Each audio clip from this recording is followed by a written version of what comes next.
Typically molecules, particularly biological molecules, are very complex. And so there may be regions, for instance, of the molecule that has functional groups that are hydrophilic and will interact with the permanent dipole of water, and then other parts of the molecule that won't. Okay, so for instance, we can think of a molecule that has a polar end, or even a charged end, and that's connected to a nonpolar end. Okay? So such a molecule with polar and nonpolar ends are known as amphiphilic molecules. Another term you might run into is amphipathic. So amphipathic or amphiphilic. And so what that means is that there are polar and nonpolar regions on the molecule, that the molecule possesses both. One example, for instance, are molecules that are known as fatty acids. So there are two shown here. So on the top is palmitate, on the bottom is oleate, so they have slightly different structures. But for the purposes of this, what we're really focusing on are the polar and nonpolar sections of the molecule. So the polar head group of palmitate, we'll use as the example here, all right, is at the head. It's colored in red, okay, and I've just circled it. So this is a polar head group, so this is a carboxylate functional group, which at physiological pH is going to be deprotonated, okay? So that's going to have a charge on it, and that charged functional group can very nicely interact with water through either through hydrogen bonding or through the dipole interaction that we discussed.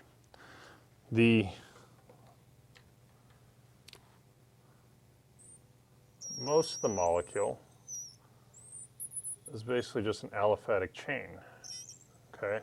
So a string of carbons and saturated carbon chain, essentially, okay? So 15 in fact, okay? So this is a nonpolar group. If we thought about that just being a straight chain alkane, we would certainly consider that to be a nonpolar molecule, right? So there's a nonpolar tail. So again, this, if we look at this, we have a polar head group, all right, and a nonpolar tail. So we have two different regions with different polarities.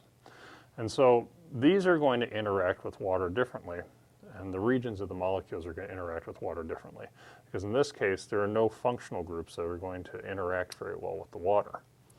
So you can think of, in this case, again, the dipoles will form hydration shells around the charged polar head group, but then around here they're going to form some sort of clathrate.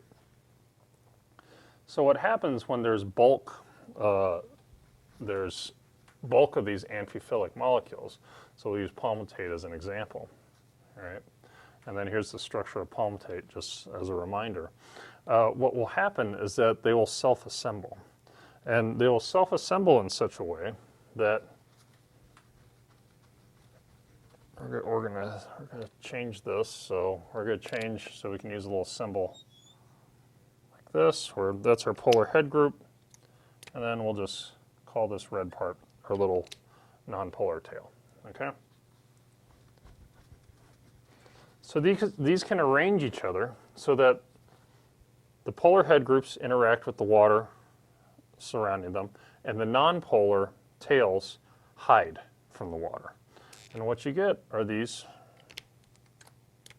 structures.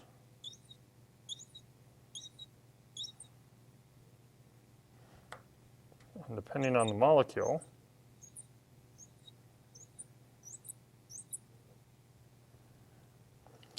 what you can have is these tails, these nonpolar groups will point towards each other. Okay? And then here's our water on the outside. And these are perfect, the water is perfectly happy interacting with, in this case, the charged head group of palmitate, right?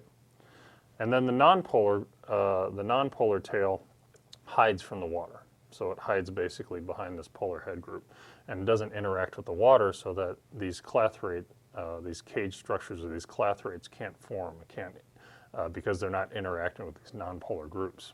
All right. So one sort of structure that these types of molecules can aggregate into that I've drawn here is called a micelle. So these are actually, so even though I've drawn this kind of as a two-dimensional structure, it's actually a sphere, right? So here's a better picture of it on the top of the slide here, where we can sort of see a cross-section into the sphere with all the nonpolar tails going towards the center, right? And the water's on the outside interacting with the polar head group. Another potential structure is a bilayer, where instead of forming a sphere that closes off the nonpolar tails, you get a double layer of these.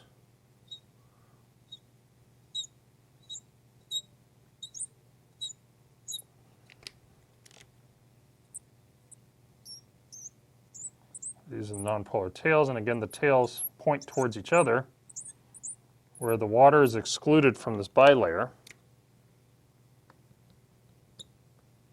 These little dots are water. Okay, so water again interacts with that, and this can continue on and make, for instance, a membrane. You can make a larger structure with a cell. So let's say this is our nonpolar region of a cell, and then these are our polar head groups, just kind of. And so we have this inner nonpolar region that's sandwiched in between two layers of polar head groups.